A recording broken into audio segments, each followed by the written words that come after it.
Well, after a delay during the government shutdown, President Donald Trump set to make his State of the Union address tonight. Yeah, it is his second since taking office. He's expected to start any minute right now as the cabinet continues to come in right now and take their seats. The president expected to focus, from what we're hearing, on unity, and the theme is choosing greatness. It reportedly includes health care and prescription drug costs, infrastructure, and immigration reform. So this is a really critical time for the Trump administration because the Congress is very, very split. A second government shutdown just days away. This State of the Union expected to be given about a week ago, but was unable to because of the government shutdown. And of course, the president is up for re-election next year. Yeah, the speech expected to last about an hour. There are several guests attending tonight, including the parents of Tyler Trent from here. They left this morning to head out there. Indiana Representative Susan Brooks invited them to attend. You know, each representative gets to invite one person. Tyler died in January after his third fight with a rare bone cancer, and a representative from New York actually gave up her seat to give to Representative Brooks. There you see Melania Trump. A minute ago, we saw Secretary of State Mike Pompeo talking with Steve Mnuchin. A lot of eyes and ears listening. There's Mr. Pompeo right there. The White House also invited guests whose stories will be mentioned in the speech. So that's going to include survivors of opioid addiction and people who have benefited from the recently passed criminal justice reform. Yeah, once again, the president preparing to talk to the nation in his State of the Union address, and once again, his second State of the Union address. In fact, Brooke, you were there last year when this was going on. Yeah, I was right? in D.C. I had the opportunity to report live for you last year. This is a much different time. Still, last year was kind of embroiled in controversy in itself, but this year, I mean, the stakes are even higher, and mainly because, yeah, we are weeks away from another government shutdown. Last one lasted 35 days. That was the partial government shutdown. Affected a lot of people, and Congress really split on how to come to an agreement to find a budget for this year because of the president's border wall that he is demanding funding for. So this is going to be really interesting to see how the president approaches that topic, and really we're going to be listening to see if he declares a state of emergency in order to get that funding to build the border wall now. Yeah, there definitely has not been a compromise. The president, of course, really sticking to his guns on this one as far as there needs to be the $6 billion for the border wall, or he's not going to approve anything that comes out of Congress. And here I think we are about to announce the president's arrival. Madam Speaker, the President of the United States.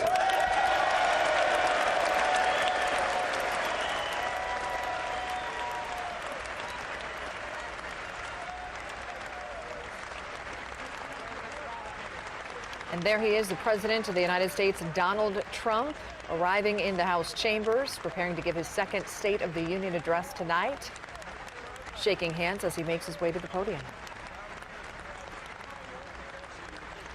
You got to really wonder if he's going to bring up this border wall, if at all. There's a lot of speculation that it will not necessarily be addressed, be more of an immigration reform type of speech.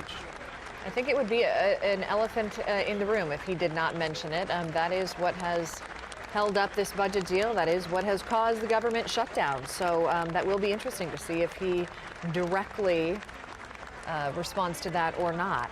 Also, as you're watching, just take note, you'll see a lot of women, including House Speaker Nancy Pelosi, who you saw just a moment ago, wearing white. That is a tribute to the women's suffrage movement. A lot of the Democratic lawmakers in attendance tonight will be wearing white.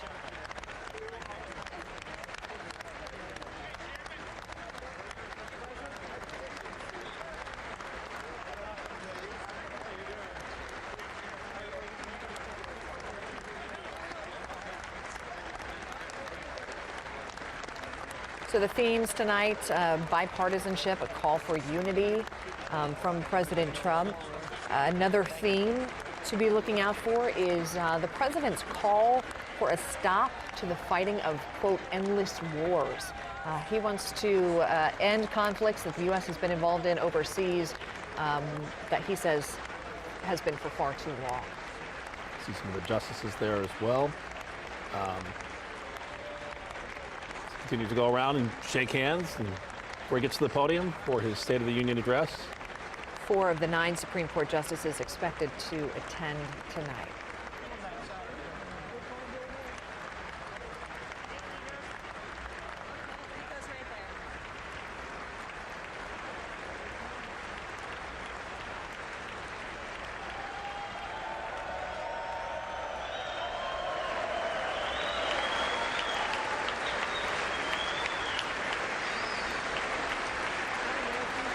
There he gives the Vice President and House Speaker a copy of the speech, shakes their hands, and takes to the podium.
Thank you very much, Madam Speaker, Mr. Vice President, members of Congress, the First Lady of the United States,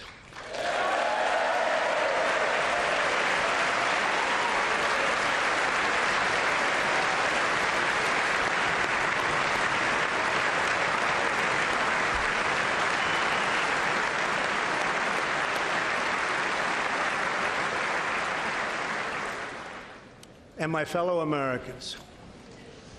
We meet tonight at a moment of unlimited potential. As we begin a new Congress, I stand here ready to work with you to achieve historic breakthroughs for all Americans. Millions of our fellow citizens are watching us now gathered in this great chamber, hoping that we will govern not as two parties, but as one nation.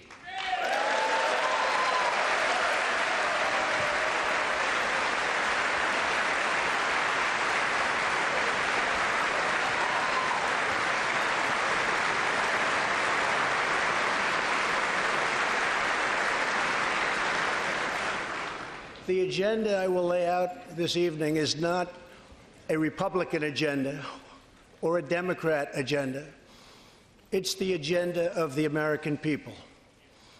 Many of us have campaigned on the same core promises: to defend American jobs and demand fair trade for American workers, to rebuild and revitalize our nation's infrastructure, to reduce the price of health care and prescription drugs, to create an immigration system that is safe, lawful, modern, and secure, and to pursue a foreign policy that puts America's interest first. There is a new opportunity in American politics if only we have the courage together to seize it.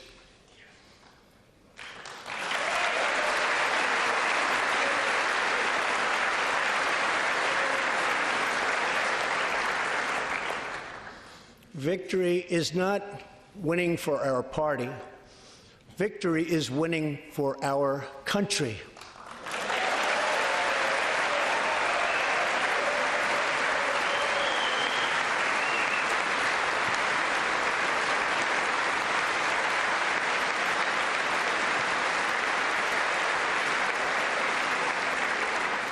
This year, America will recognize two important anniversaries that show us the majesty of America's mission and the power of American pride. In June, we mark 75 years since the start of what General Dwight D. Eisenhower called the Great Crusade, the Allied liberation of Europe in World War II.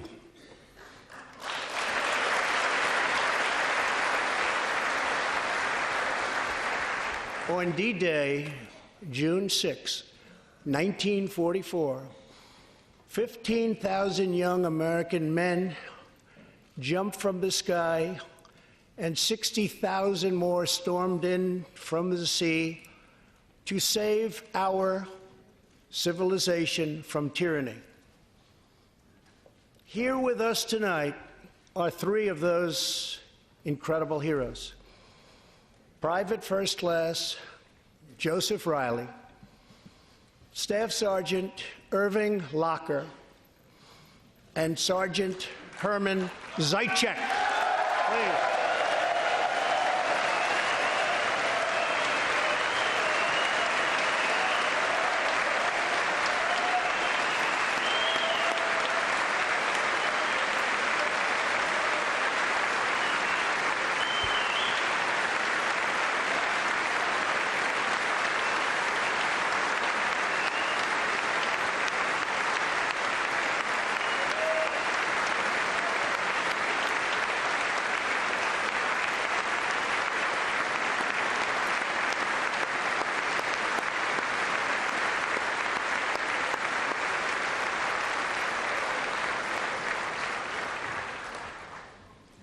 Gentlemen, we salute you. In 2019, we also celebrate 50 years since brave young pilots flew 250,000 miles through space to plant the American flag on the face of the moon. Half a century later, we are joined by one of the Apollo 11 astronauts who planted that flag, Buzz Aldrin.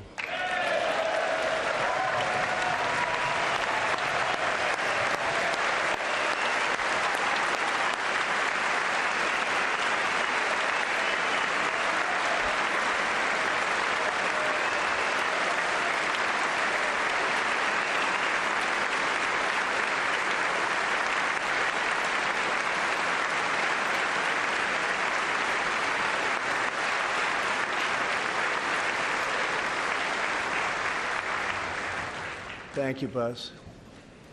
This year, American astronauts will go back to space on American rockets.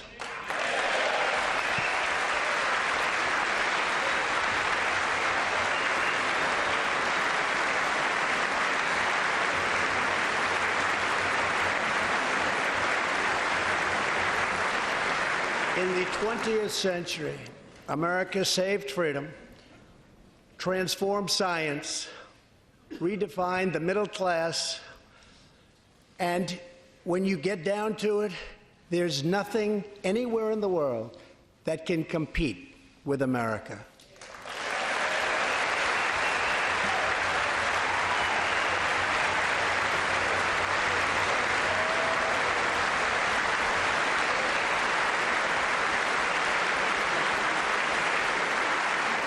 Now we must step boldly and bravely into the next chapter of this great American adventure, and we must create a new standard of living for the 21st century. An amazing quality of life for all of our citizens is within reach. We can make our community safer, our families stronger, our culture richer, our faith deeper, and our middle class bigger and more prosperous than ever before.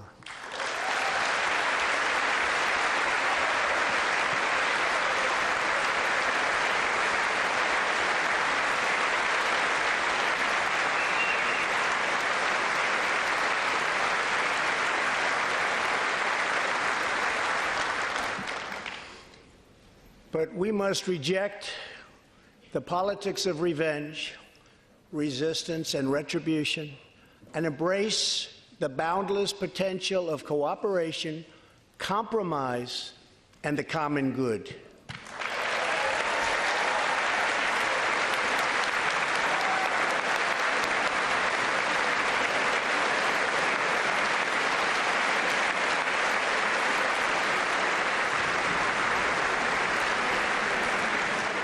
Together, we can break decades of political stalemate.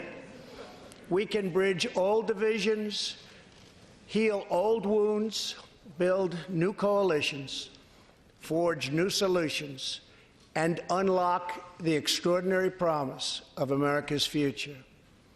The decision is ours to make. We must choose between greatness or gridlock, results or resistance, vision or vengeance, incredible progress or pointless destruction. Tonight, I ask you to choose greatness.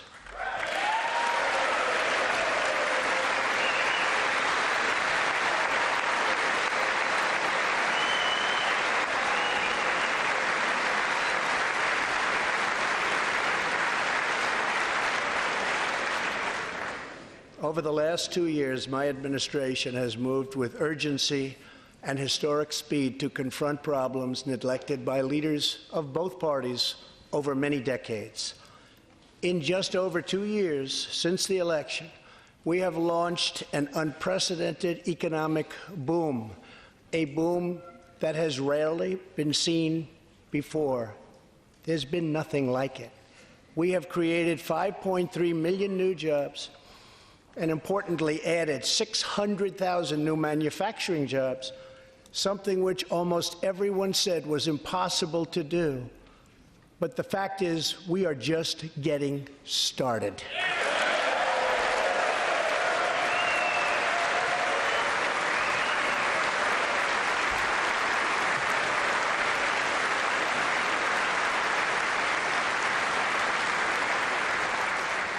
Wages are rising at the fastest pace in decades and growing for blue-collar workers who I promised to fight for. They're growing faster than anyone else thought possible. Nearly 5 million Americans have been lifted off food stamps.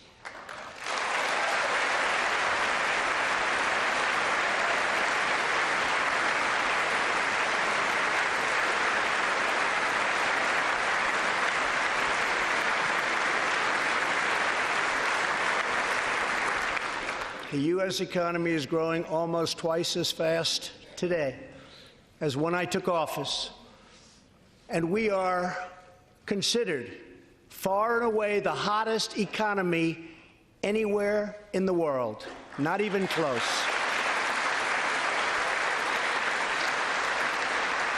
Unemployment has reached the lowest rate in over half a century.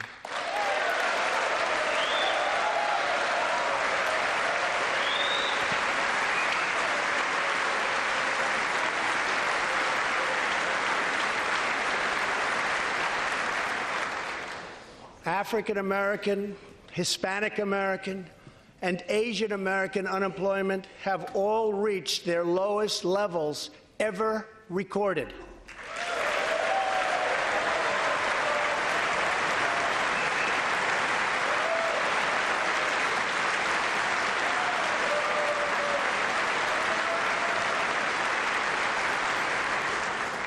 Unemployment for Americans with disabilities has also reached an all-time low.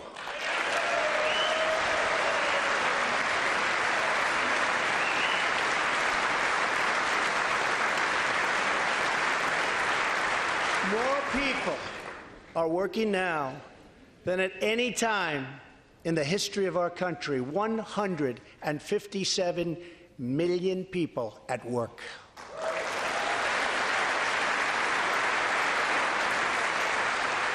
We passed a massive tax cut for working families and doubled the child tax credit.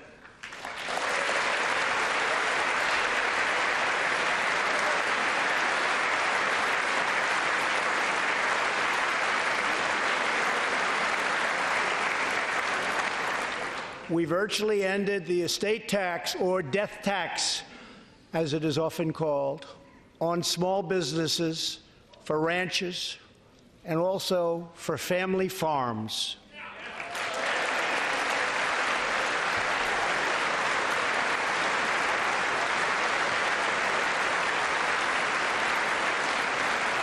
We eliminated the very unpopular Obamacare individual mandate penalty.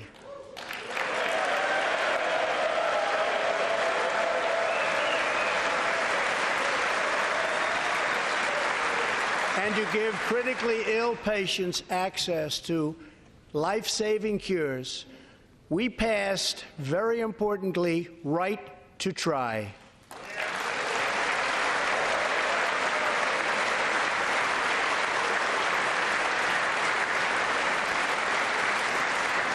My administration has cut more regulations in a short period of time than any other administration during its entire tenure.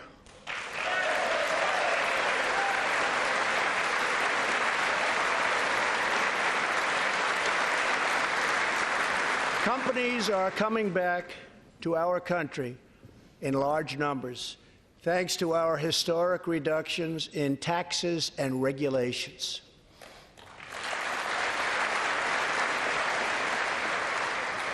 And we have unleashed a revolution in American energy. The United States is now the #1 producer of oil and natural gas anywhere in the world.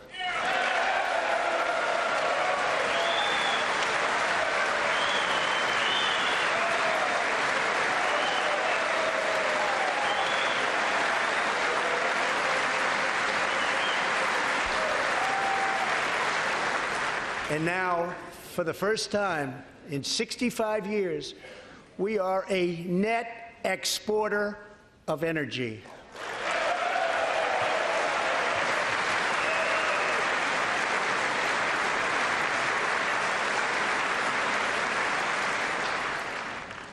After 24 months of rapid progress, our economy is the envy of the world. Our military is the most powerful on earth by far. And America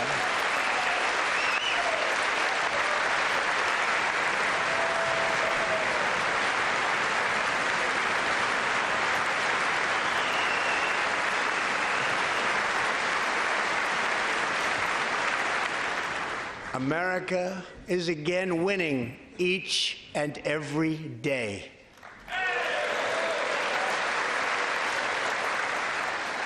Members of Congress, the state of our union is strong.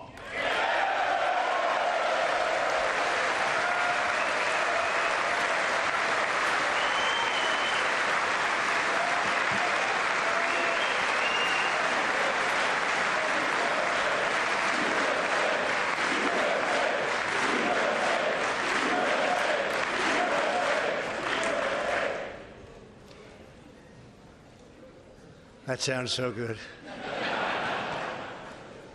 Our country is vibrant, and our economy is thriving like never before.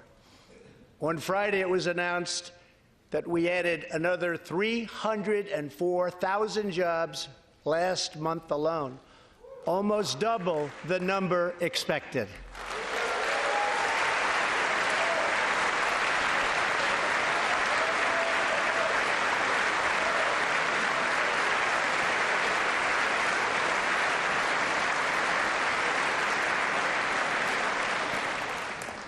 An economic miracle is taking place in the United States, and the only thing that can stop it are foolish wars, politics, or ridiculous partisan investigations.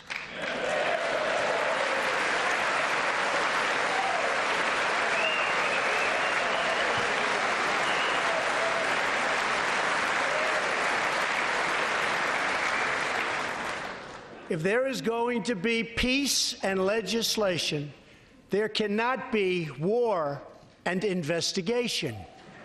It just doesn't work that way. we must be united at home to defeat our adversaries abroad. This new era of cooperation can start with finally confirming the more than 300 highly qualified nominees who are still stuck in the Senate, in some cases years and years waiting. Not right.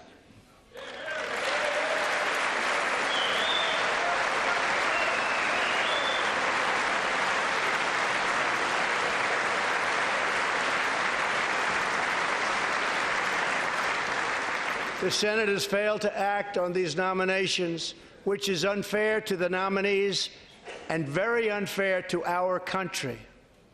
Now is the time for bipartisan action. Believe it or not, we have already proven that that's possible. In the last Congress, both parties came together to pass unprecedented legislation to confront the opioid crisis, a sweeping new farm bill, historic VA reforms, and after 4 decades of rejection, we passed VA accountability so that we can finally terminate those who mistreat our wonderful veterans.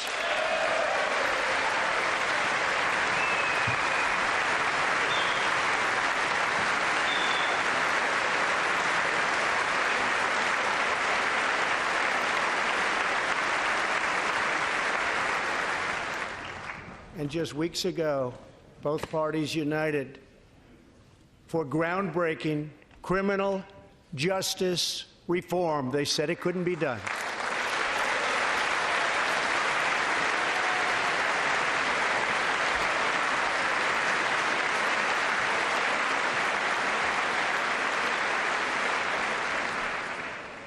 Last year, I heard through friends the story of Alice Johnson.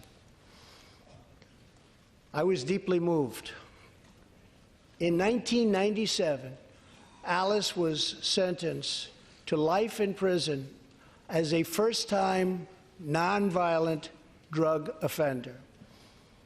Over the next 22 years, she became a prison minister, inspiring others to choose a better path.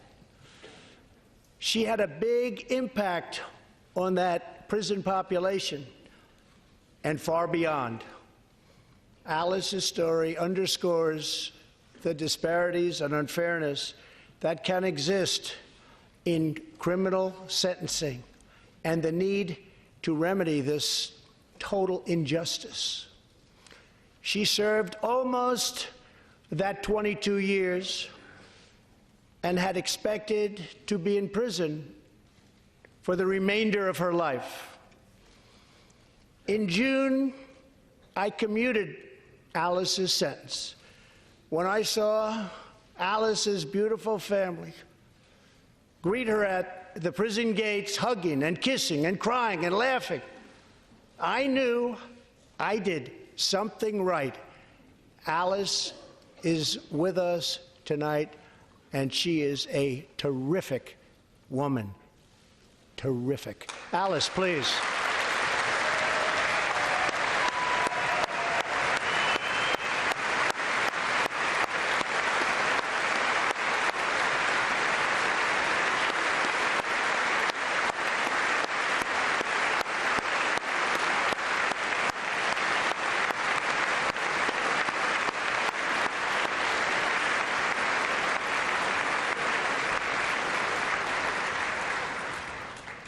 Alice, thank you for reminding us that we always have the power to shape our own destiny. Thank you very much, Alice. Thank you very much.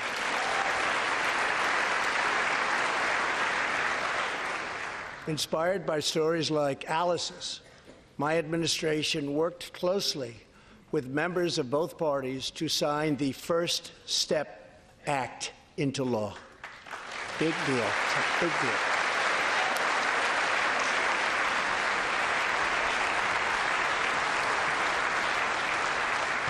This legislation reformed sentencing laws that have wrongly and disproportionately harmed the African American community. The First Step Act gives nonviolent offenders the chance to re-enter society as productive, law-abiding citizens. Now, states across the country are following our lead. America is a nation that believes in redemption. We are also joined tonight by Matthew Charles from Tennessee. In 1996, at the age of 30, Matthew was sentenced to 35 years for selling drugs and related offenses. Over the next 2 decades, he completed more than 30 Bible studies, became a law clerk, and mentored many of his fellow inmates. Now Matthew is the very first person to be released from prison under the First Step Act.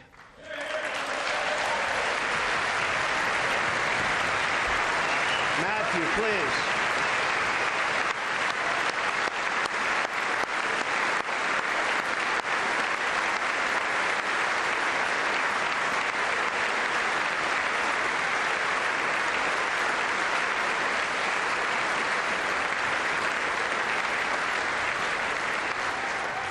Thank you, Matthew. Welcome home.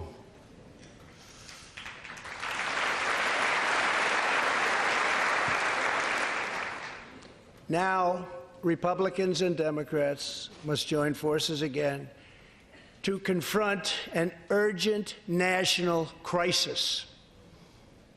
Congress has 10 days left to pass a bill that will fund our government, protect our homeland, and secure our very dangerous southern border. Now is the time for Congress to show the world that America is committed to ending illegal immigration and putting the ruthless coyotes, cartels, drug dealers, and human traffickers out of business.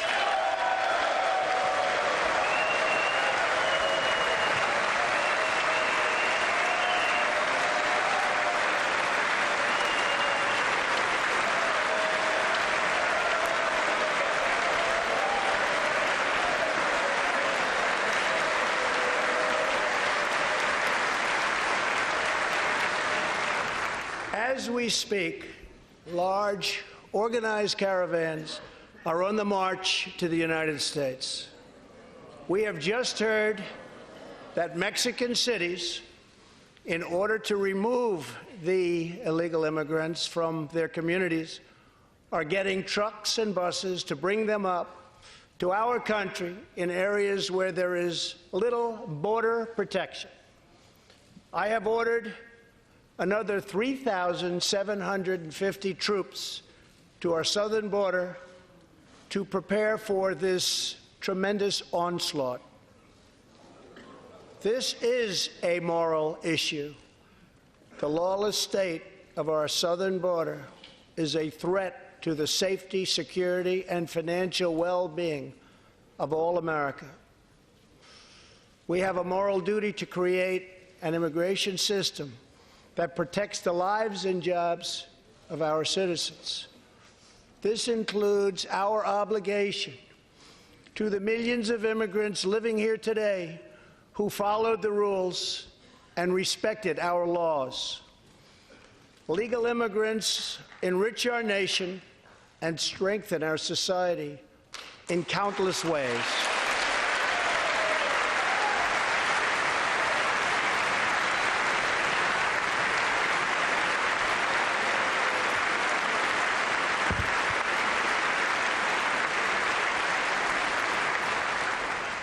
I want people to come into our country in the largest numbers ever, but they have to come in legally.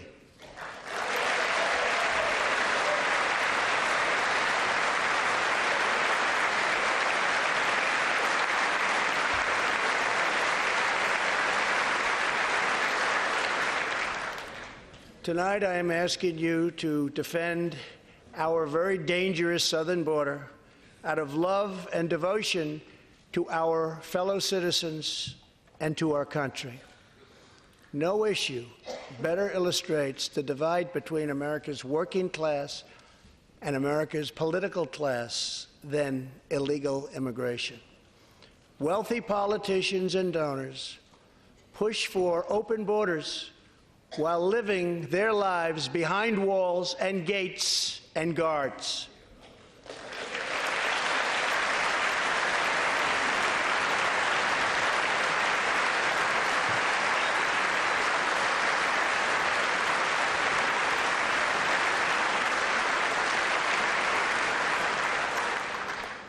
Meanwhile, working-class Americans are left to pay the price for mass illegal immigration.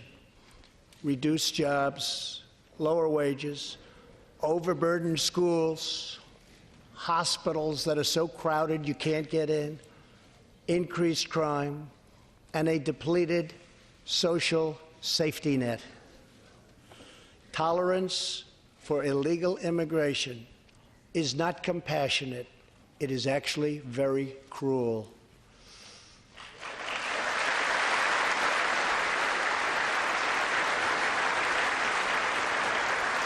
One in 3 women is sexually assaulted on the long journey north.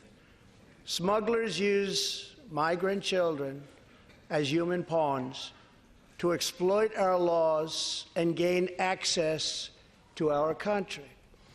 Human traffickers and sex traffickers take advantage of the wide open areas between our ports of entry to smuggle thousands of young girls and women into the United States and to sell them into prostitution and modern-day slavery.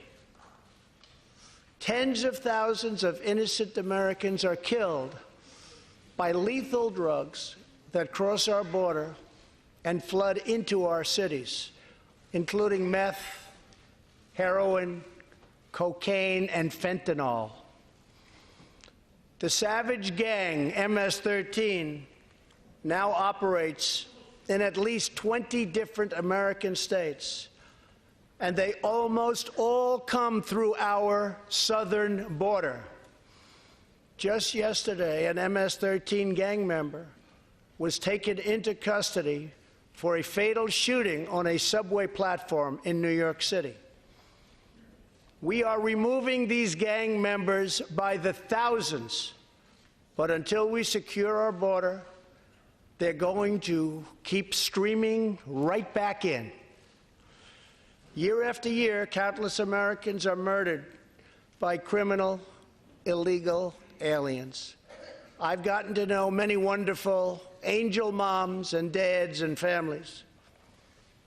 No one should ever have to suffer the horrible heartache that they have had to endure.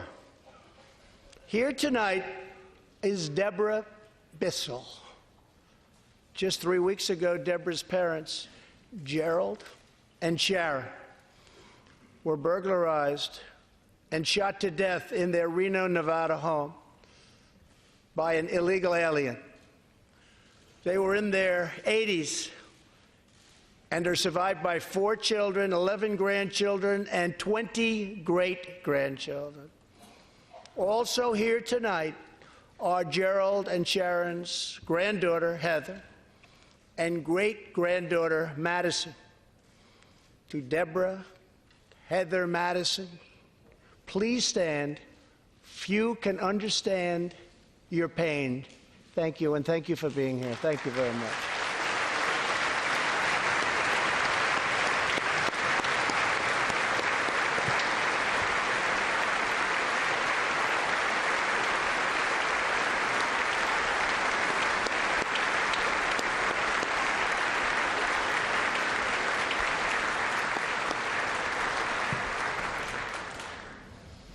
I will never forget, and I will fight for the memory of Gerald and Sharon, that it should never happen again. Not one more American life should be lost because our nation failed to control its very dangerous border. In the last 2 years, our brave ICE officers made 266,000 arrests of criminal aliens, including those charged or convicted of nearly 100,000 assaults, 30,000 sex crimes, and 4,000 killings or murders. We are joined tonight by one of those law enforcement heroes, ICE Special Agent Elvin Hernandez. When Elvin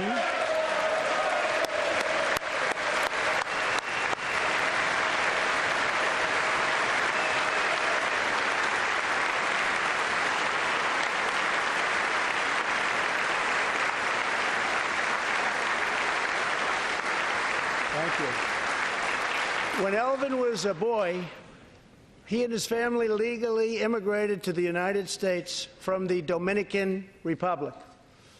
At the age of 8, Elvin told his dad he wanted to become a special agent. Today, he leads investigations into the scourge of international sex trafficking. Elvin says that if I can make sure these young girls get their justice, I've really done my job. Thanks to his work and that of his incredible colleagues, more than 300 women and girls have been rescued from the horror of this terrible situation. And more than 1,500 sadistic traffickers have been put behind bars.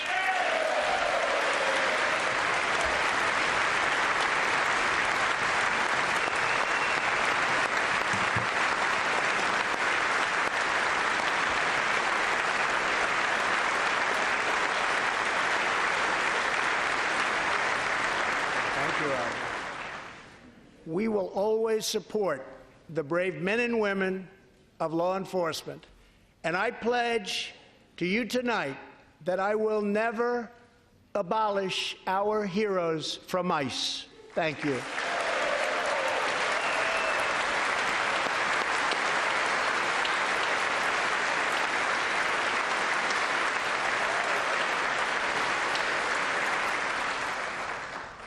My administration has sent to Congress a common-sense proposal to end the crisis on the southern border.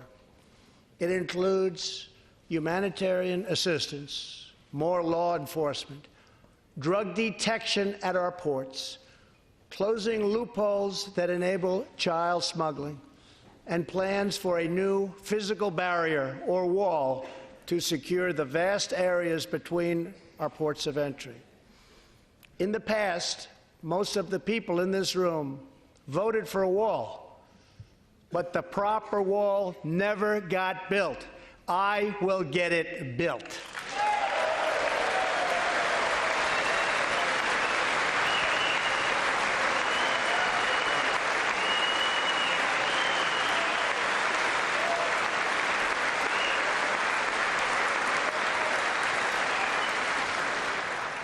This is a smart, strategic, see-through steel barrier, not just a simple concrete wall.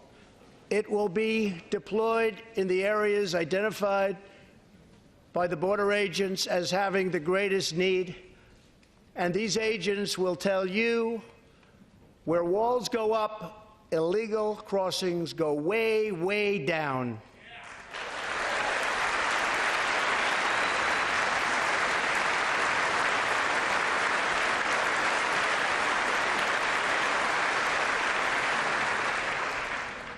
San Diego used to have the most illegal border crossings in our country.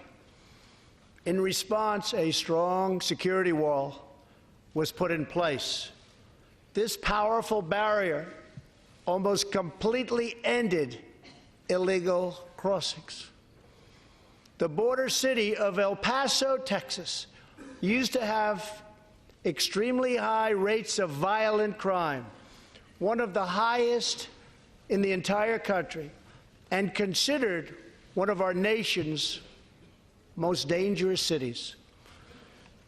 Now, immediately upon its building, with a powerful barrier in place, El Paso is one of the safest cities in our country.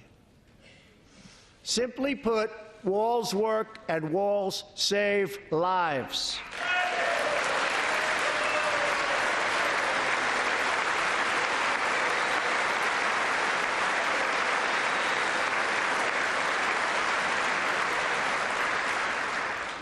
So let's work together, compromise, and reach a deal that will truly make America safe. As we work to defend our people's safety, we must also ensure our economic resurgence continues at a rapid pace. No one has benefited more from our thriving economy than women, who have filled 58% of the newly created jobs last year.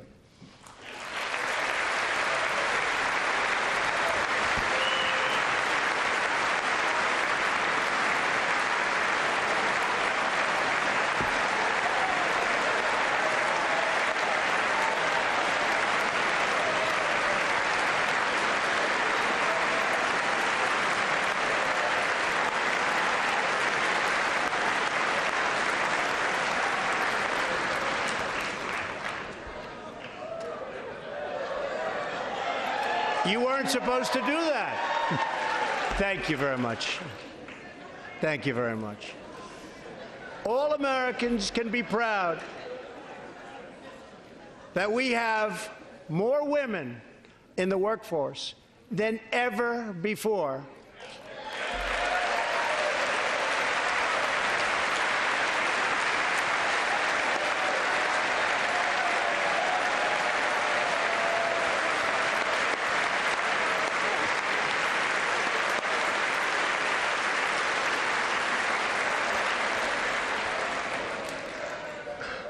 Don't sit yet. You're going to like this. And exactly 1 century after Congress passed the constitutional amendment giving women the right to vote, we also have more women serving in Congress than at any time before.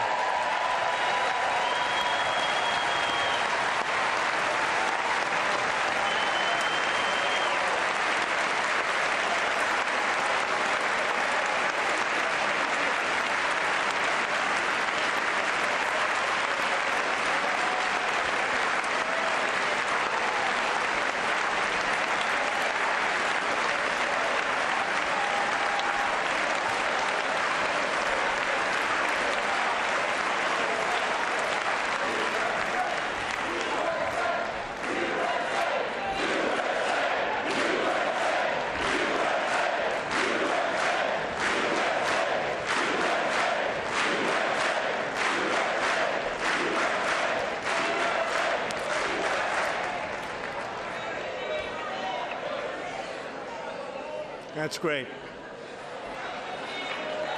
Very great. And congratulations. That's great. As part of our commitment to improving opportunity for women everywhere, this Thursday, we are launching the first ever government-wide initiative focused on economic empowerment for women in developing countries. To build on, thank you. To build on our incredible economic success, one priority is paramount: reversing decades of calamitous trade policies. So bad. We are now making it clear to China that after years of targeting our industries and stealing our intellectual property, the theft of American jobs and wealth has come to an end.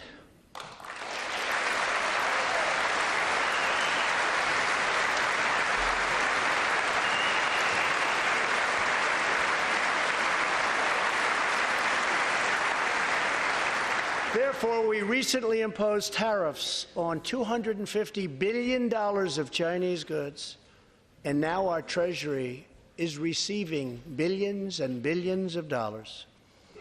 But I don't blame China for taking advantage of us. I blame our leaders and representatives for allowing this travesty to happen. I have great respect for President Xi, and we are now working on a new trade deal with China. But it must include real structural change to end unfair trade practices, reduce our chronic trade deficit, and protect American jobs.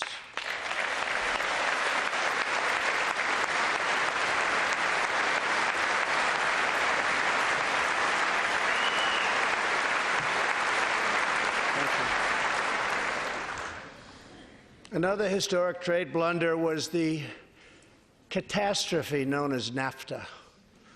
I have met the men and women of Michigan, Ohio, Pennsylvania, Indiana, New Hampshire, and many other states whose dreams were shattered by the signing of NAFTA. For years, politicians promised them they would renegotiate for a better deal, but no one ever tried until now. Our new U.S.-Mexico-Canada agreement, the USMCA, will replace NAFTA and deliver for American workers like they haven't had delivered to for a long time.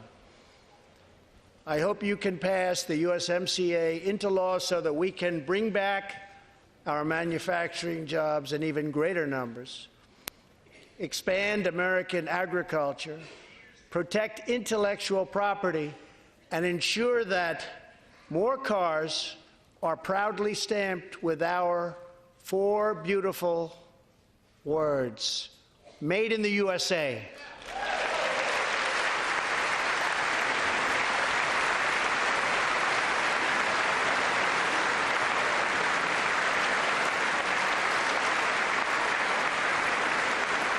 Tonight, I am also asking you to pass the United States Reciprocal Trade Act so that if another country places an unfair tariff on an American product, we can charge them the exact same tariff on the exact same product that they sell to us.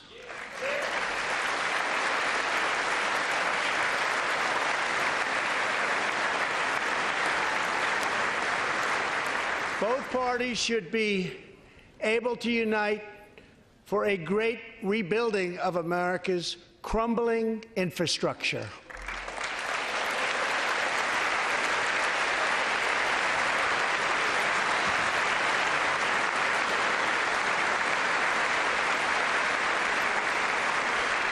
I know that Congress is eager to pass an infrastructure bill, and I am eager to work with you on legislation to deliver new and important infrastructure investment, including investments in the cutting-edge industries of the future. This is not an option. This is a necessity. The next major priority for me and for all of us should be to lower the cost of health care and prescription drugs, and to protect patients with pre-existing conditions.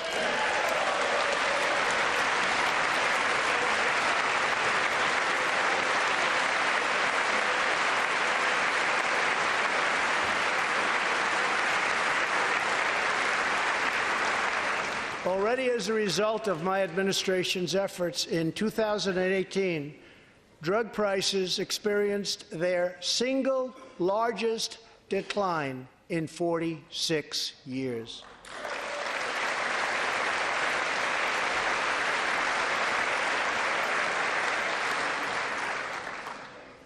But we must do more.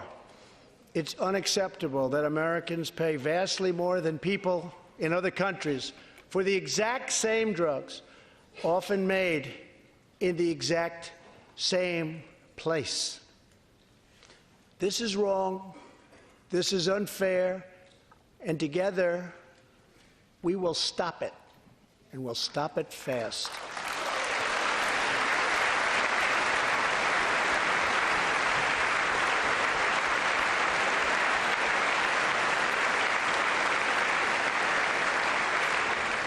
I am asking Congress to pass legislation that finally takes on the problem of global freeloading and delivers fairness and price transparency for American patients, finally.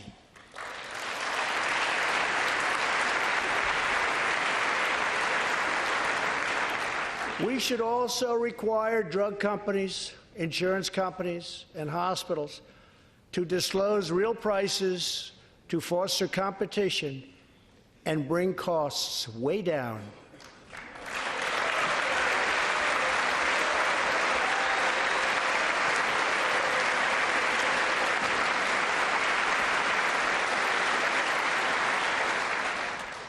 No force in history has done more to advance the human condition than American freedom. In recent years,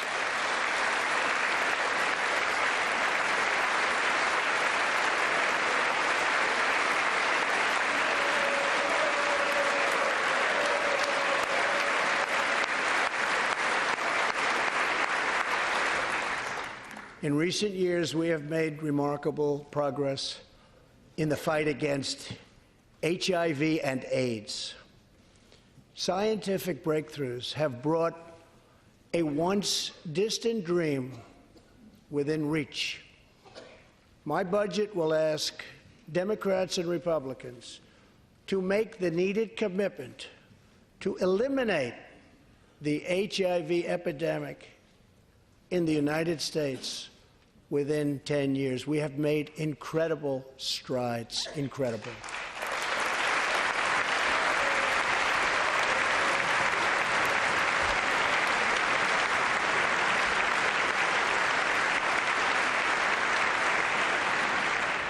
Together, we will defeat AIDS in America and beyond.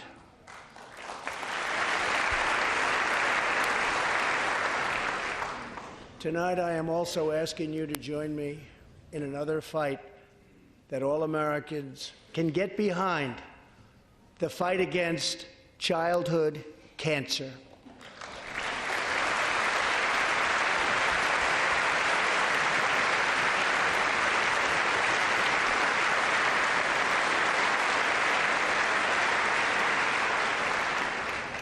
Joining Melania in the gallery this evening is a very brave 10-year-old girl, Grace Eline.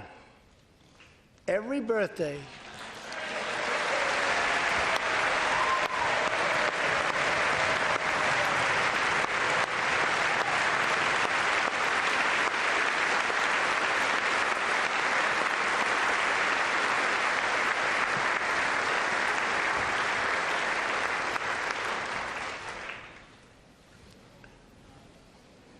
hi, Grace. Every birthday since she was 4, Grace asked her friends to donate to St. Jude's Children's Hospital. She did not know that one day she might be a patient herself. That's what happened. Last year, Grace was diagnosed with brain cancer. Immediately, she began radiation treatment. At the same time, she rallied her community and raised more than $40,000 for the fight against cancer.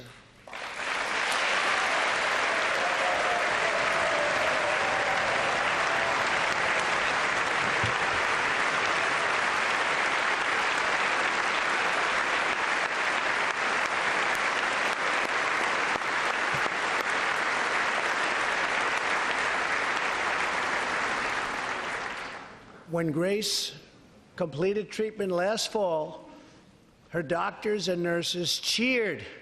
They loved her. They still love her. With tears in their eyes as she hung up a poster that read, "Last day of chemo."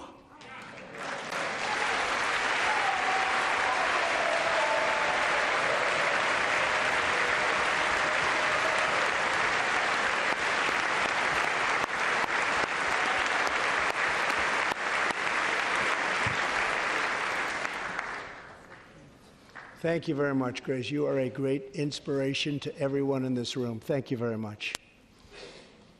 Many childhood cancers have not seen new therapies in decades. My budget will ask Congress for $500 million over the next 10 years to fund this critical life-saving research. To help support working parents, the time has come to pass school choice for Americans' children.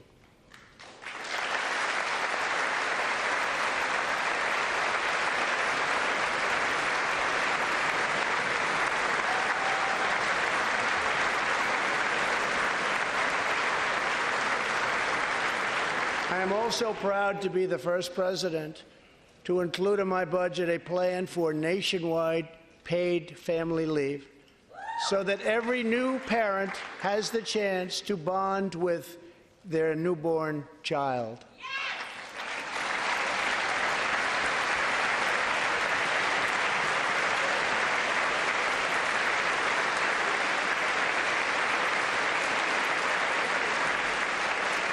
There could be no greater contrast to the beautiful image of a mother holding her infant child than the chilling displays our nation saw in recent days.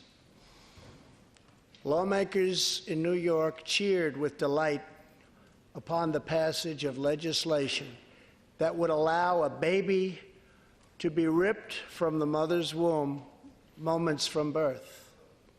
These are living, feeling, beautiful babies who will never get the chance to share their love and their dreams with the world. And then we had the case of the governor of Virginia, where he stated he would execute a baby after birth. To defend the dignity of every person, I am asking Congress to pass legislation to prohibit the late-term abortion of children who can feel pain in the mother's womb.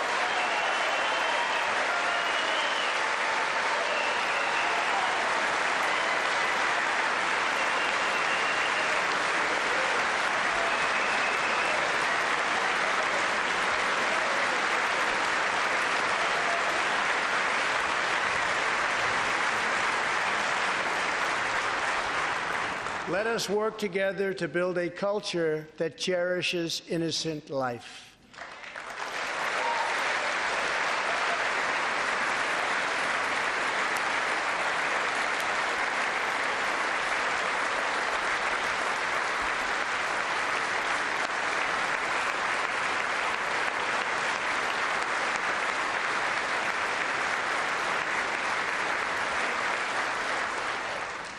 And let us reaffirm a fundamental truth.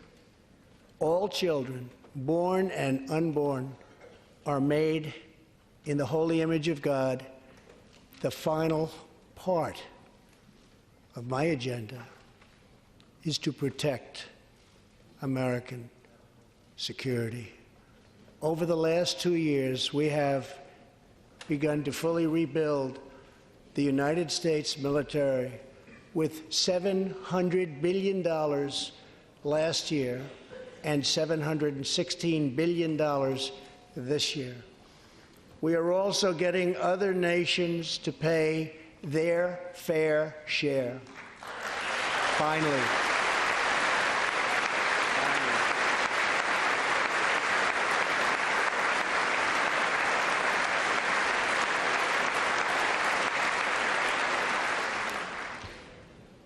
For years, the United States was being treated very unfairly by friends of ours, members of NATO.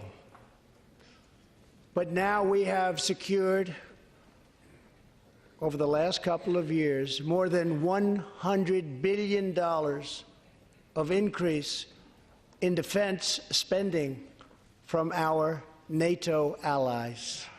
They said it couldn't be done.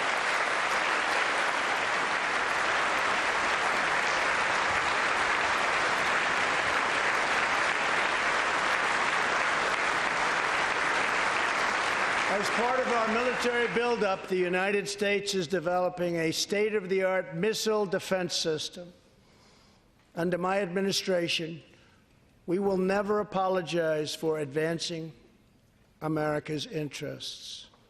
For example, decades ago, the United States entered into a treaty with Russia in which we agreed to limit and reduce our missile capability.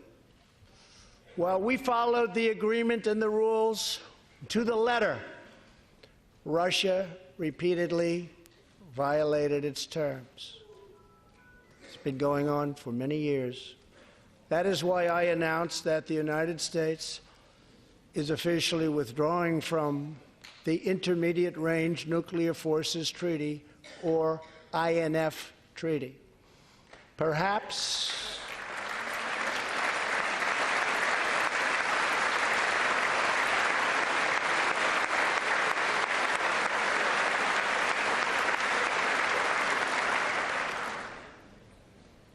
we really have no choice. Perhaps we can negotiate a different agreement, adding China and others, or perhaps we can't, in which case we will outspend and out-innovate all others by far.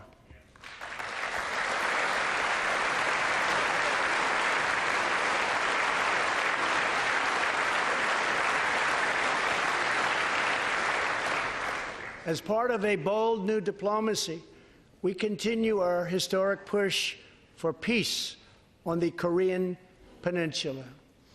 Our hostages have come home. Nuclear testing has stopped, and there has not been a missile launch in more than 15 months. If I had not been elected President of the United States, we would right now, in my opinion, be in a major war with North Korea.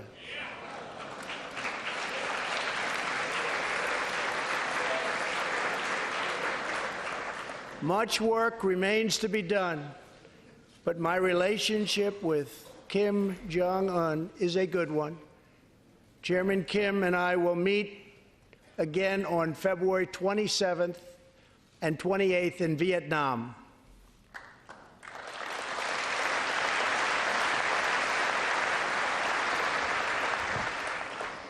Two weeks ago, the United States officially recognized the legitimate government of Venezuela and its new president, Juan Guaido.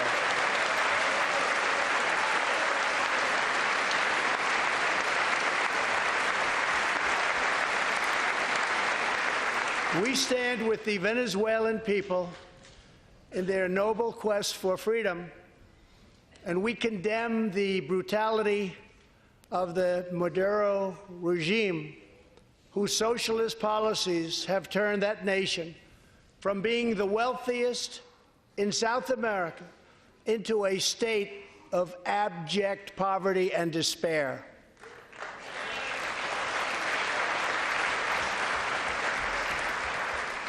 Here in the United States, we are alarmed by the new calls to adopt socialism in our country.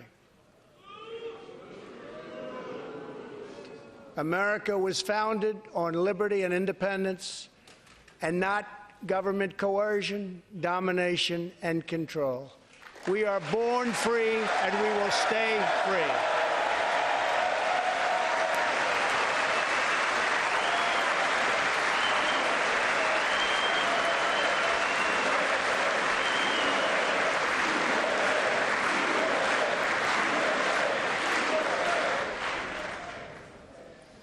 Tonight, we renew our resolve that America will never be a socialist country.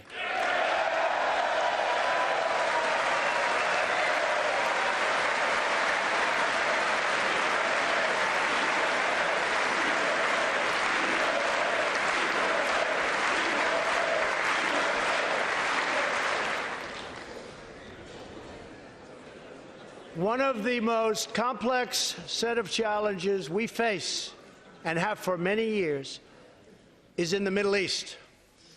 Our approach is based on principled realism. not discredited theories that have failed for decades to yield progress. For this reason, my administration recognized the true capital of Israel and proudly opened the American embassy in Jerusalem.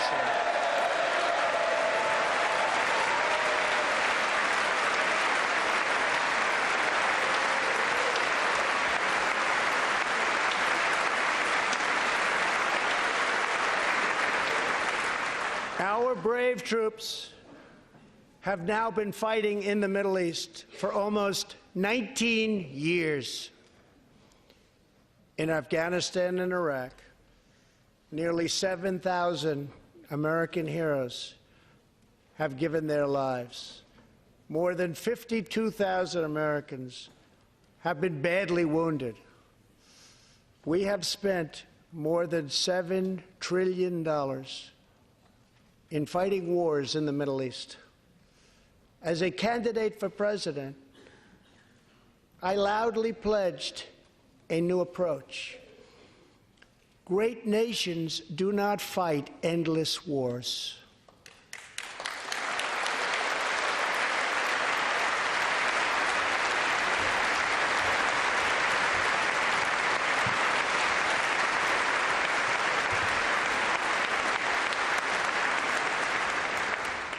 When I took office, ISIS controlled more than 20,000 square miles in Iraq and Syria just 2 years ago.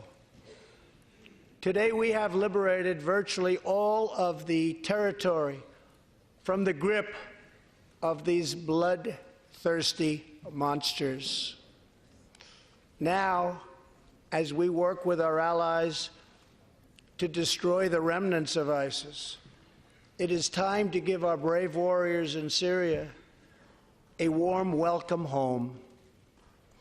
I have also accelerated our negotiations to reach, if possible, a political settlement in Afghanistan. The opposing side is also very happy to be negotiating. Our troops have fought with unmatched valor, and thanks to their bravery, we are now able to pursue a possible political solution to this long and bloody conflict.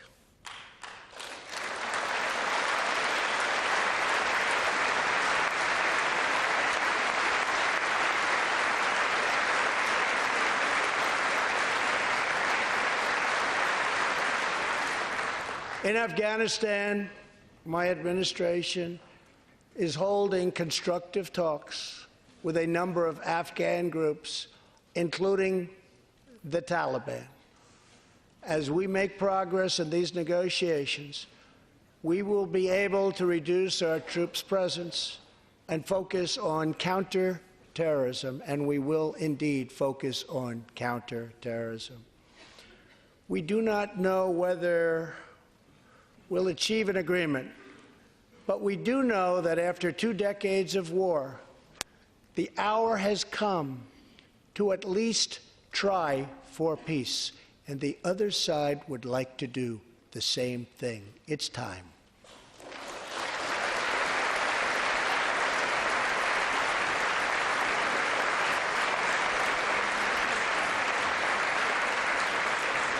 Above all, friend and foe alike must never doubt this nation's power and will to defend our people.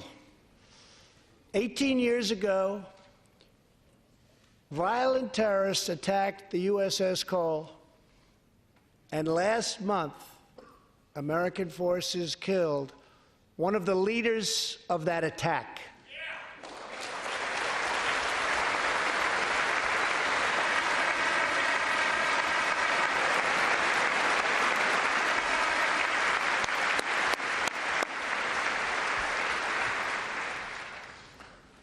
We are honored to be joined tonight by Tom Wibberley, whose son, Navy seaman Craig Wibberley, was one of the 17 sailors we tragically lost. Tom, we vow to always remember the heroes of the USS Cole. Thank you, Tom.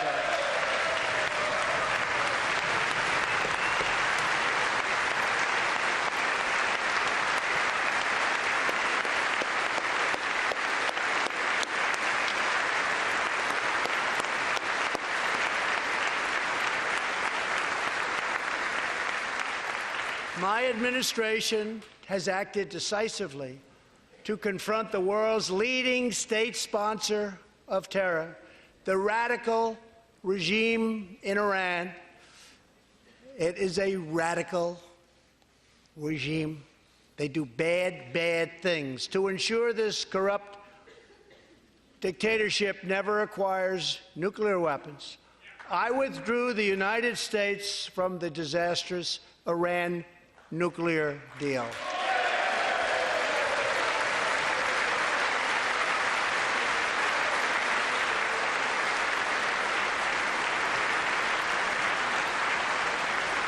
And last fall, we put in place the toughest sanctions ever imposed by us on a country. We will not avert our eyes from a regime that chants death to America and threatens genocide against the Jewish people.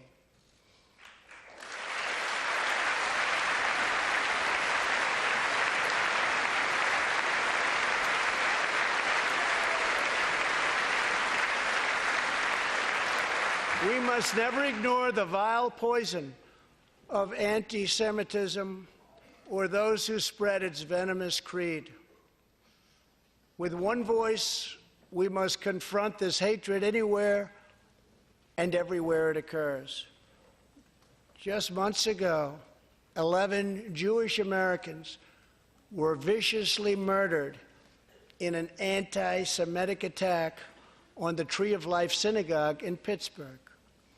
SWAT officer Timothy Matson raced into the gunfire and was shot 7 times chasing down the killer, and he was very successful.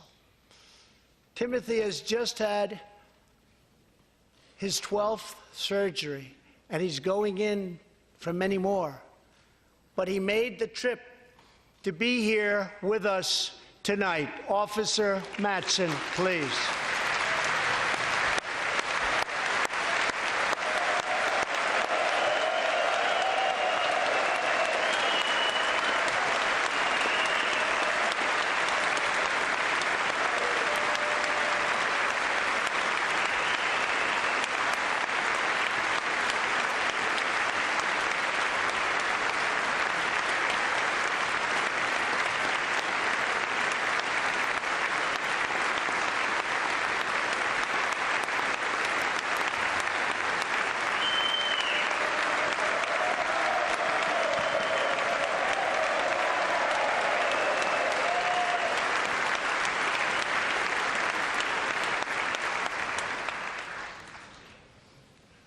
Thank you. We are forever grateful. Thank you very much.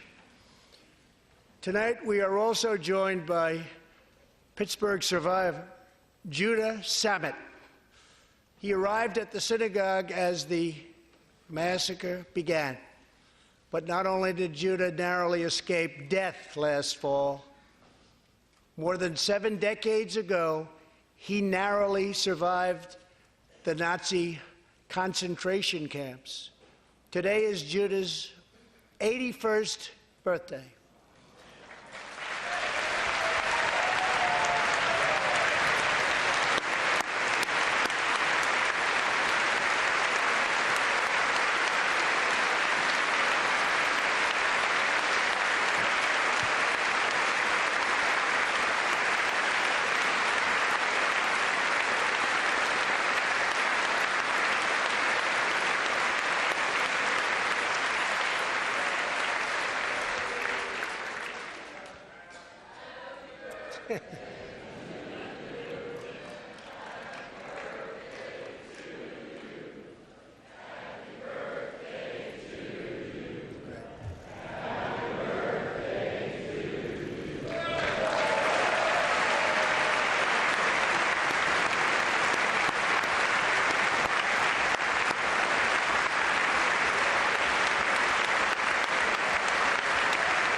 They wouldn't do that for me, Judah.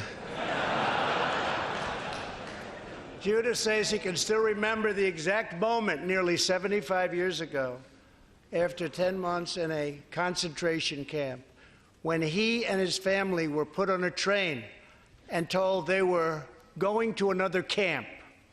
Suddenly, the train screeched to a very strong halt. A soldier appeared. Judah's family braced for the absolute worst. Then his father cried out with joy, "It's the Americans! It's the Americans!"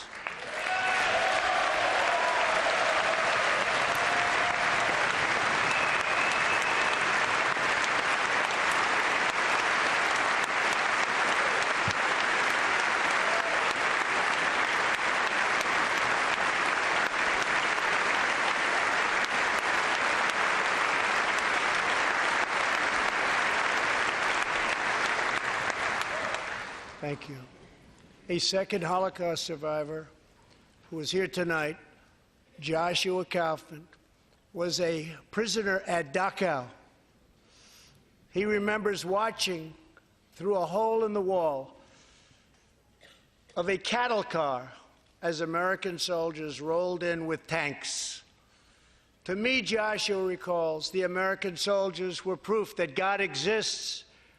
And they came down from the sky. They came down from heaven. I began this evening by honoring 3 soldiers who fought on D-Day in the Second World War.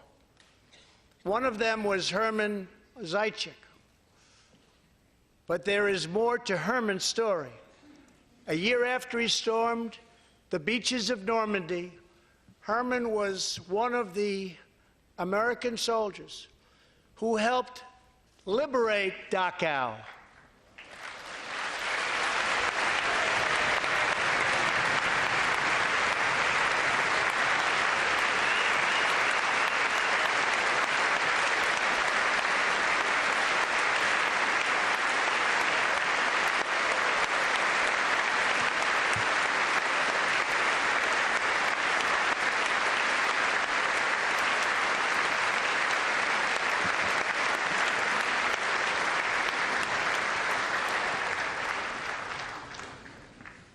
He was one of the Americans who helped rescue Joshua from that hell on earth. Almost 75 years later, Herman and Joshua are both together in the gallery tonight, seated side by side, here in the home of American freedom. Herman and Joshua, your presence this evening is very much appreciated. Thank you very much.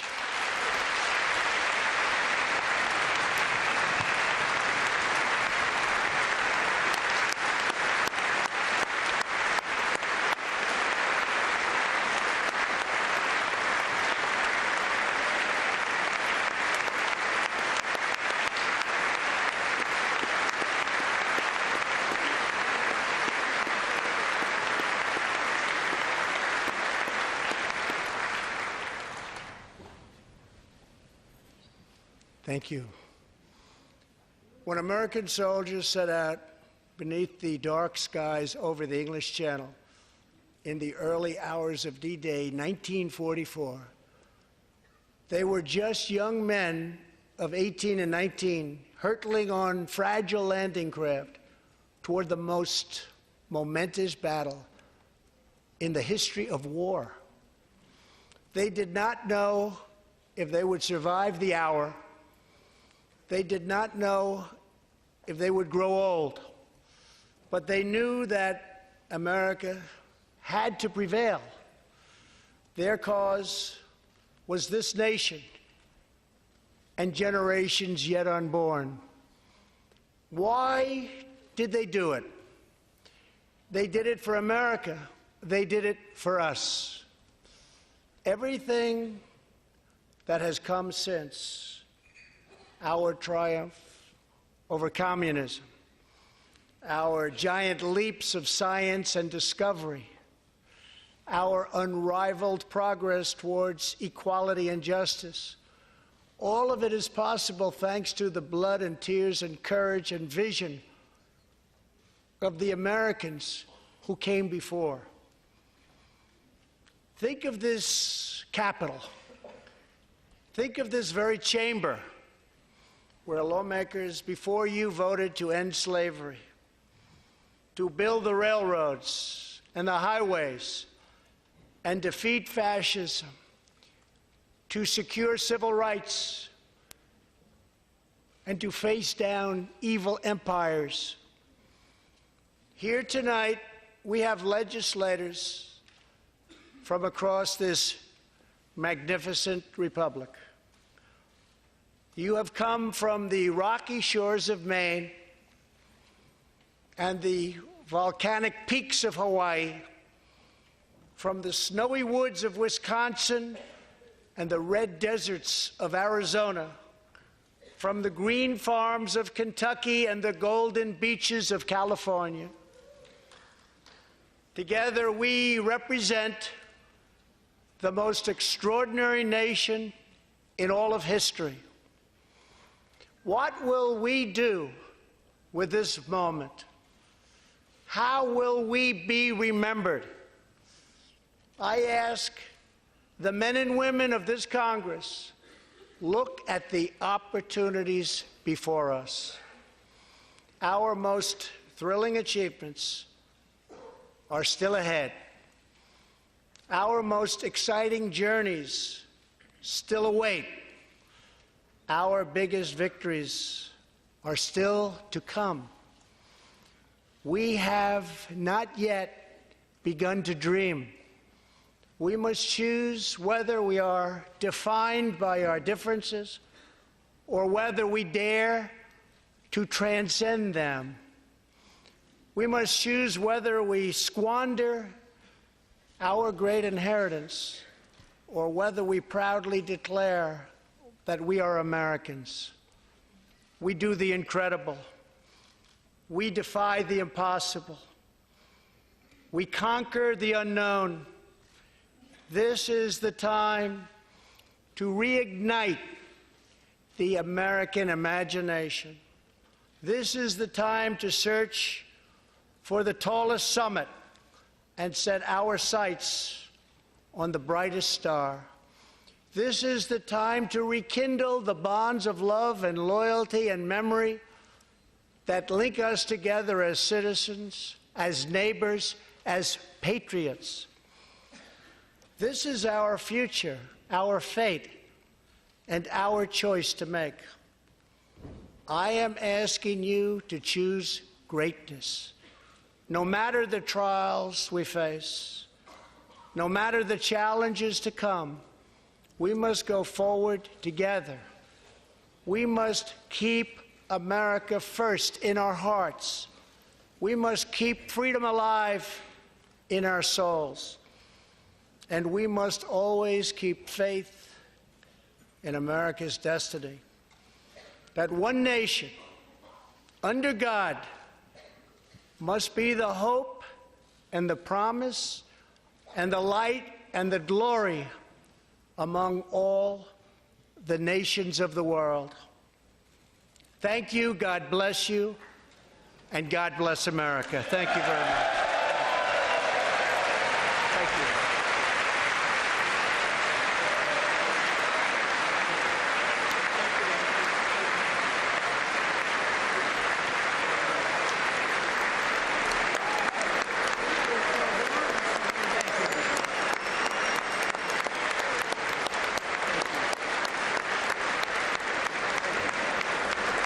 There you have it, President Donald Trump's second State of the Union address, running almost an hour and a half. Yeah, a lot of things to cover here, and we're going to bring in our expert, Laura Wilson. She is with UIndy, professor of political science there.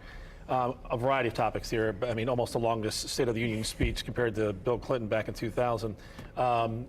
Immigration, obviously, a big thing. He did bring up the border wall, which is something that was expected, and also bringing a lot of people into the room to really play to everybody. in the room. Absolutely, and that's part of being able to use guests to talk about some of the really key topics that he wants to do. You saw the Holocaust survivors. I think the first time you've heard the Happy Birthday songs. Yes, I think so. But using them as a pivot point, a way that you can shift, and having those individual narratives, it makes a policy much more real if you can put a face and a name with that. There was an overarching theme of bipartisanship and unity, which is kind of ironic because we sit at a crossroads right now with another government shutdown looming. Do you think that the president made his point there, or is it too little too late at this point? It's going to be challenging. Obviously, that was the theme, choose greatness, unity, and yet about halfway through the speech, he started talking about the wall that didn't happen. He talked about government shutdown. We're mere days away, and we're just coming off of the longest one in American history. But he was also able to talk about criminal justice reform, which was a huge bipartisan effort. So he made this plea. I think ultimately we'll see if Congress is able to move with it, but it was certainly his argument that we need bipartisanship and we need this kind of unity now. And by the way, we're waiting for the Democratic response to the State of the Union from Stacey Abrams down. She's lost a gubernatorial election in Georgia, so we'll wait for her response. Let's talk about the one thing here that, the thing that's looming over this whole shutdown is the insistence on the border wall from the president. He wants this. The Democrats are not budging at all in Congress. Do you think he made his point tonight and sold it? Well, he certainly tried to reiterate that, right? And he was talking about how this is important, the physical structure, using steel versus concrete. But if you looked at the applause and who stood up and who kept sitting down, that wasn't really a bipartisan message, and I don't think you got that response from Congress. So I think that's going to be a hard sell to continue with going forward. What kind of struck me was a bit of a lighthearted tone at times. Yeah. A lot of times you just see complete divisiveness and just stone cold faces. You saw the Democratic women stand up and cheer when he talked about more women in Congress than ever. The Happy Birthday song. There was a bit of a lighthearted tone tonight. I thought overall it had a positive theme and a positive message. And you definitely had moments. There were cheers, there were also jeers. Yeah. But overall, I thought you had that. And so as far as bipartisanship goes in that regard, I think it really could have been a win. Yeah. One thing you did mention, Indiana was brought up in this, the whole NAFTA deal, and just saying it's bad for Indiana, and also talking about other states as well. But just the overall trade situation was a big selling point for him in this speech. It is, and that lingers here. Hoosiers need those kind of industrial jobs, and the concern of what happened with previous policies. He was endorsing his new version of NAFTA, and he talked also about trade deals where we're making sure that whatever we're taxing is being the same that other countries are too, making sure that we're getting a fair trade deal across the board. I think that resonates a lot with Hoosier voters. And that wasn't the only Hoosier mention of the night. He briefly mentioned the right to try bill, and that, of course, is a Senator Joe Donnelly proposal there. It is, and I think it focused on a new Arizona senator when he talked about that, but that was a really important issue that came through in May, and allowing people who are terminally ill to try things that haven't been passed necessarily through the FDA. That was an important one. Yeah. I did want to bring up one thing that struck me was the directly pointing to a couple of senators and saying, and congressmen and women, to basically say socialism is not going to exist here in this country. And as we expected, eventually it panned to Bernie Sanders, who's an independent senator, didn't look too happy at that. I think that was the one time you heard boos. And there were a couple times you heard these chants of USA, USA, but that one did elicit some boos, somewhat of a controversial remark. But understandably, Sanders wasn't too thrilled with it. Yeah. Before we get to Stacey Abrams, I want to talk about her a little bit because I think a lot of viewers are a little unfamiliar with her, and rightly so. I mean, she is a gubernatorial candidate who lost in the state of Georgia, and so we have the Democratic response from someone who is not currently a lawmaker. No, she isn't. I think it's important to note she's not running for president, and there are a lot of Democrats who are, so this was a safe choice. You're not picking or prioritizing anyone over. She had a really close race against Brian Kemp, who was at the time the Secretary of State. That wasn't decided election night. Some people may remember that took a couple of days. She eventually ceded, but she's seen as a rising star for the Democrats. She's an African-American woman who's very successful in Georgia, despite not ultimately winning the governor's race. Someone who'll probably try again in the next time around. Yeah, there's talk that they may have her run for Senate. Exactly, 2020 for Senate Purdue. Yeah. Okay. And also another interesting piece of this, president's going to meet with Kim Jong-un from North Korea coming up here on February 27th and 28th. And I think that was one of the surprises, you know, in terms of what we weren't necessarily, we thought we might hear something about that, but this was kind of unveiling that. He also talked about the paid family leave, which I think was something people weren't necessarily expecting. And it's the fun thing with the State of the Union. He gets to talk about some policies maybe he hasn't mentioned before, and it gets people excited. Overall, he said the state of our union is strong. Yeah, cheers. I think I did hear some jeers at that point as well. What do you think of that word, a choice? Right now, where we stand as a country, the State of the Union is strong. Do you agree? Yeah, I think so. Of course, probably the jeers come from people who say, is it strong enough? Is it strong the right way? Could we make it better? The cheers being, yes, it's better than it has been. And I think that's the kind of message that a president who's midway through his administration's term wants to say, is that we've done a good job thus far. There's still more that we can do.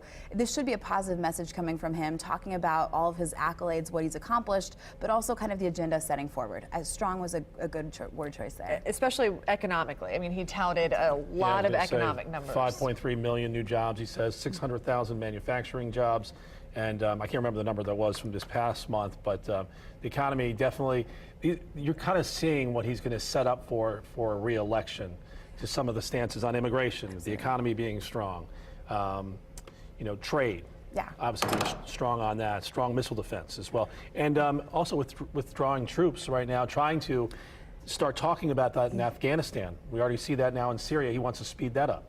And I think that one's a little bit controversial, but we probably expected it. The Senate voted on this last week, and you saw divisiveness within the Republican Party, but senators coming together from both sides saying, we don't think we should withdraw troops so quickly. We're still concerned about ISIS. But the president mentioned tonight, and he talked about this in December, a speech where he was talking about ISIS basically having less territory, and so that we're doing a good job there.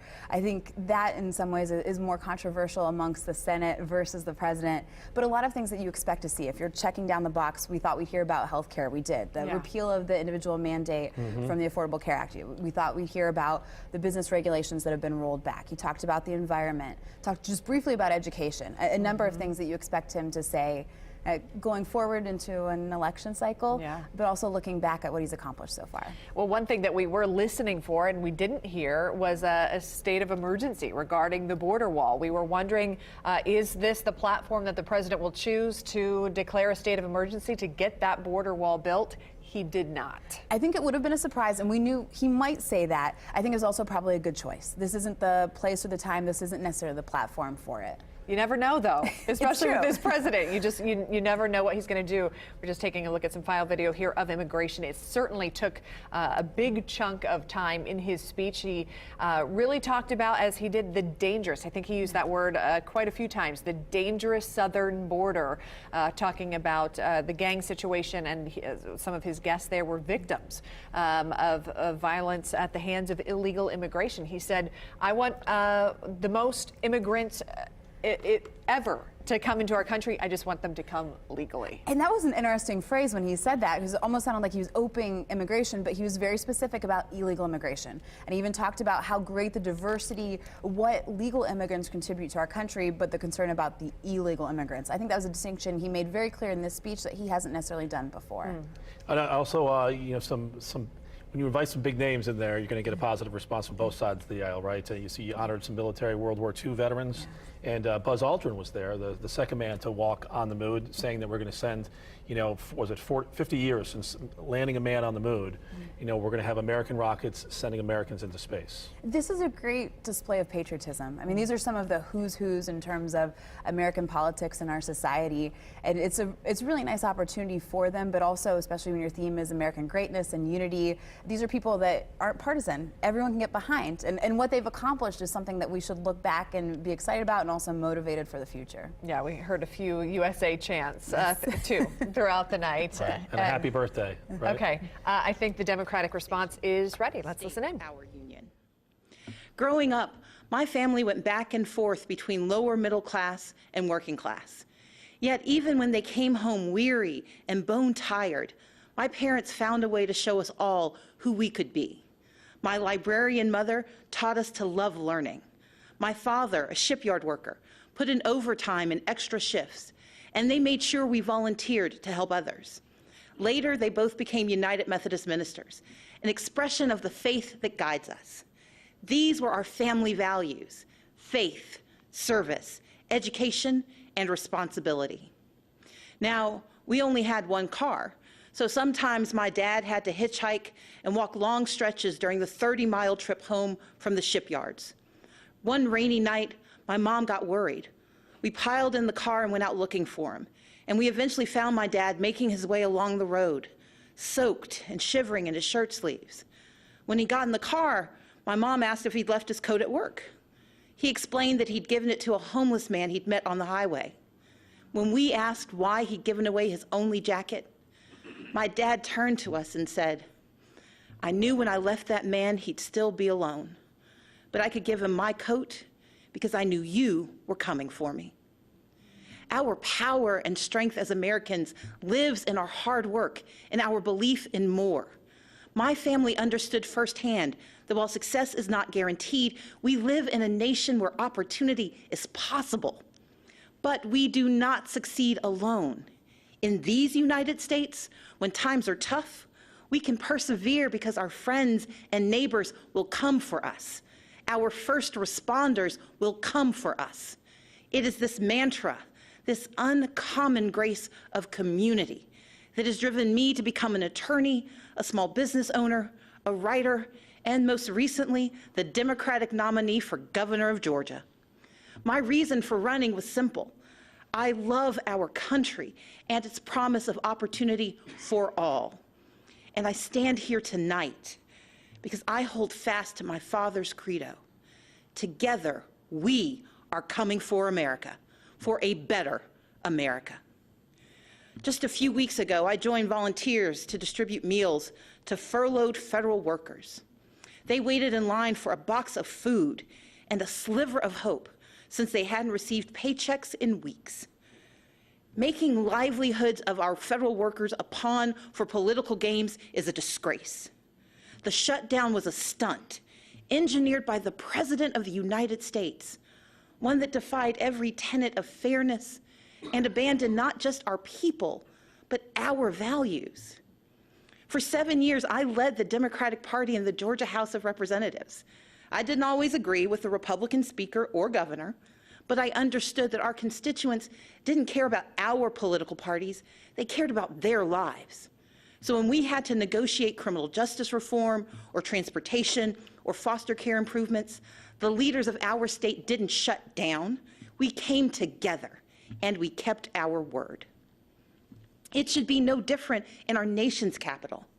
We may come from different sides of the political aisle, but our joint commitment to the ideals of this nation cannot be negotiable. Our most urgent work is to realize Americans' dreams of today and tomorrow, to carve a path to independence and prosperity that can last a lifetime. Children deserve an excellent education from cradle to career. We owe them safe schools and the highest standards, regardless of zip code. Yet this White House responds timidly, while first graders practice active shooter drills, and the price of higher education grows ever steeper. From now on, our leaders must be willing to tackle gun safety measures and face the crippling effect of educational loans, to support educators and invest what is necessary to unleash the power of America's greatest minds. In Georgia and around the country, people are striving for a middle class where a salary truly equals economic security. But instead, families' hopes are being crushed by Republican leadership that ignores real life or just doesn't understand it. Under the current administration, far too many hard-working Americans are falling behind, living paycheck to paycheck, most without labor unions to protect them from even worse harm.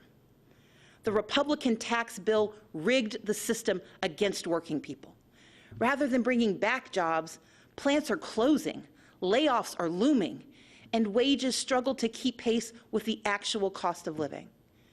We owe more to the millions of everyday folks who keep our economy running, like truck drivers forced to buy their own rigs, farmers caught in a trade war, small business owners in search of capital, and domestic workers serving without labor protections. Women and men who could thrive if only they had the support and freedom to do so. We know bipartisanship could craft a 21st century immigration plan, but this administration chooses to cage children and tear families apart. Compassionate treatment at the border is not the same as open borders. President Reagan understood this. President Obama understood this. Americans understand this. And Democrats stand ready to effectively secure our ports and borders. But we must all embrace that from agriculture to healthcare to entrepreneurship, America is made stronger by the presence of immigrants, not walls. And rather than suing to dismantle the Affordable Care Act, as Republican attorneys general have, our leaders must protect the progress we've made and commit to expanding health care and lowering costs for everyone. My father has battled prostate cancer for years. To help cover the cost, I found myself sinking deeper into debt, because while you can defer some payments, you can't defer cancer treatment. In this great nation, Americans are skipping blood pressure pills, forced to choose between buying medicine or paying rent. Maternal mortality rates show that mothers, especially Black mothers, risk death to give birth. And in 14 states, including my home state, where a majority want it, our leaders refuse to expand Medicaid, which could save rural hospitals, save economies, and save lives. We can do so much more. Take action on climate change. Defend individual liberties with fair-minded judges. But none of these ambitions are possible without the bedrock guarantee of our right to vote. Let's be clear. Voter suppression is real. From making it harder to register and stay on the rolls, to moving and closing polling places, to rejecting lawful ballots, we can no longer ignore these threats to democracy. While I acknowledge the results of the 2018 election here in Georgia, I did not, and we cannot, accept efforts to undermine our right to vote. That's why I started a nonpartisan organization called Fair Fight to advocate for voting rights. This is the next battle for our democracy, one where all eligible citizens can have their say about the vision we want for our country. We must reject the cynicism that says allowing every eligible vote to be cast and counted is a power grab.